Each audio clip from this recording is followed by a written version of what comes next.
1941-42ကာလကဂျာမနီနိုင်ငံမှာဟစ်တလာအာဏာရနေတဲ့အချိန်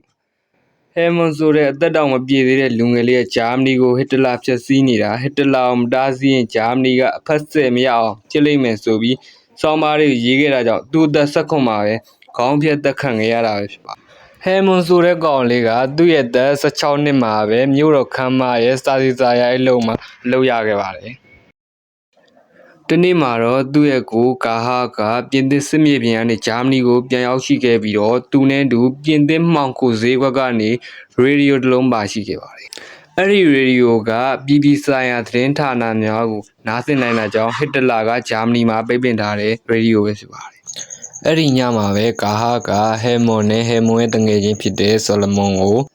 ပြင်သစ်မှောင်ခိုဈေးကွက်ကရခဲ့တဲ့ရေဒီယိုကိုထုတ်ပြပြီးတော့ဟစ်တလာတားမြစ်ထားတဲ့အမေရိကန်သတင်းချန်နယ်တစ်ခုကနေအမေရိကန်သချင်းနဲ့သူအသုံးအောက်ကကခဲ့ကြပါသေးတယ်။အဲ့ဒီချိန်မှာပဲဟဲမွန်ရဲ့ဖေရောက်ရှိလာလို့ရေဒီယိုကိုအမြန်ပိတ်ခဲ့ရပါသေးတယ်။အဲ့လိုနဲ့ပဲဆော်လမွန်ကအိမ်ကိုပြန်ခဲ့တဲ့အချိန်မှာဟစ်တလာထုတ်ပြန်ထားတဲ့ကာကျူးဆိုတဲ့ညမထွက်ရအမိန့်ရဲ့အချိန်ကိုကျော်လွန်နေခဲ့ပြီးတော့ဟစ်တလာရဲ့စစ်သားတွေကသူ့ကိုစစ်ဆေးခဲ့ရမှာတော့သူ့ရဲ့မိခင်က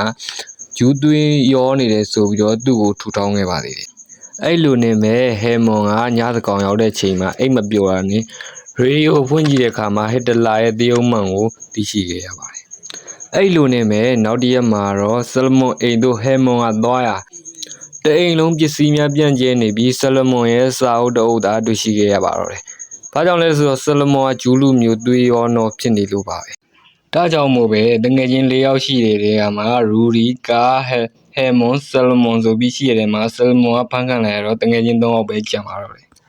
ဒီလိုနဲ့မဲ့ဟဲမွန်ကရေဒီယိုကကြားသိရတဲ့ဟစ်တလာရဲ့အကြောင်းအနေနဲ့သူ့ရဲ့ချစ်ဆုံးဆလမွန်ကဆုံးရှုံးလိုက်ရတဲ့အတွက်ကြောင့်ဟဲမွန်ကဟစ်တလာရဲ့အကြောင်းမှန်ကိုစောင်းမားတွေရေးပြီးတစ်မျိုးလုံးကိုညသကောင်ချိန်မှာပတ်ပြီးတော့မျှဝေခဲ့ပါတယ်အစပိုင်းမှာတော့ဟဲမွန်တယောက်တည်းဖြစ်ပြီးတော့နောက်ပိုင်းမှာတော့သူ့တငယ်ချင်း2ယောက်ကိုပါပြောပြပြီးတော့သူတို့3ယောက်တိုင်ပင်ပြီးတော့အလုပ်လုပ်ခဲ့ကြပါတယ်ဟဲမွန်ကသူ့အလုပ်လုပ်တဲ့မြို့တော်ခမ်းမမှာသူသိချစ်တဲ့ကောင်မလေးတယောက်တော့ရှိပါတယ်ဒါပေမဲ့နိုင်ငံရေးကြောင်းတော်လှန်ရေးကြောင်းပြောနေတဲ့စကားမျိုးကြောင့်သူ့ရဲ့ချစ်ရေးကိုတော့ပြောပြတော့မှာမဟုတ်ပါဘူးဒီလိုနဲ့မဲ့ဟစ်တလာရဲ့တရုတ်မှန်ကိုရေးပြထားတဲ့သူ့ရဲ့စောင်းမားတွေကဟမ်ဘတ်မြို့တစ်မြို့လုံးကိုပြန့်နှံ့သွားရပါတော့တယ်ဒါကြောင့်မို့ပဲနာဇီအာဏာရှိအဲဝင်ကစုံစမ်းစစ်ဆေးမှုတွေကိုစတင်လှုပ်ဆောင်มาတော့တယ်ဒါပေမဲ့လည်းဟဲမွန်ကခရစ်ယာန်ဘုန်းတော်ကြီးဒီသုံးပြုတဲ့လက်နှိပ်ဆက်ကိုအသုံးပြုတဲ့အတွက်ကြောင့်စုံစမ်းစစ်ဆေးမှုကထင်သလောက်တော့မြန်ဆန်မှုရှိခဲ့ပါဘူး။ဒီနေ့မှာတော့နာဇီအာဏာရှိအဲဝင်ကဟဲမွန်လှုပ်နေတဲ့မြို့တော်ခမ်းမရဲ့မော်ကွန်းတိုက်ထဲကိုဝင်ရောက်ရှာဖွေခဲ့ရမှာသူ့ရဲ့စောင်းမားတွေကိုတွေးရှိပြီးသူ့ကိုဖမ်းဆီးလိုက်ပါရတော့တယ်။လက်သေးတွေကြားကိုပါဓာတ်နဲ့ထိုးပြီးတော့သူတို့ရဲ့ခေါင်းဆောင်ကဘယ်သူလဲလို့မေးခဲ့ပါတယ်။ဒါပေမဲ့လည်းဟဲမွန်ကသူ့တယောက်ထဲပါလို့ပြောခဲ့ပါတယ်ဒီလိုနဲ့ပဲနာဇီအာဏာရှိအဲဝင်ကဟဲမွန်ရဲ့ချစ်ရဆုံးကောင်မလေးကိုထုတ်ပြပြီးတော့ချင်းချောက်တဲ့ခါမှာတော့ဟဲမွန်ကပြောခဲ့ရပါတော့တယ်ဒီလိုနဲ့ပဲရူရီနဲ့ကားတို့ကဖန်ခံလိုက်ရပါတယ်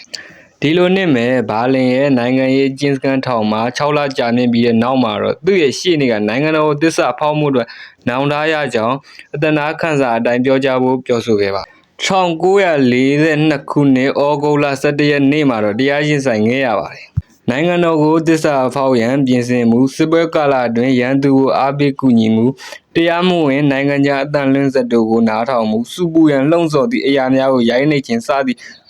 မှုလေးမှုဖြင့်တရားရင်ဆိုင်ခဲ့ရပါတယ်။တရားရုံးမှာတင်ကိုပဲဟဲမွန်ကဂျာမနီကိုဟစ်တလာကဖျက်ဆီးနေတာဆိုပြီးပြောတဲ့အတွက်ကြောင့်စုပူမှုဖြစ်သွားခဲ့ပါတယ်။ဒီလိုနဲ့မဲ့ရူဒီကိုတော့ထောင်ဒဏ်9နှစ်ချမှတ်ပြီးတော့ကားကိုတော့ထောင်ဒဏ်10နှစ်ချမှတ်ခဲ့ပါတယ်ဟဲမွန်ကတော့နိုင်ငံတော်ကိုပုံကန်သည့်ခေါင်းဆောင်ဖြစ်သည့်အတွက်ကြောင့်ခေါင်းဖြတ်တည်တံကိုပေးအခံခဲ့ရပါတယ်ဟဲမွန်1940ဂျာမနီနိုင်ငံရေးသမားတွေမှာတော့အသက်18နှစ်နဲ့ခေါင်းဖြတ်တည်တံကြာခံခဲ့ရပါတော့တယ်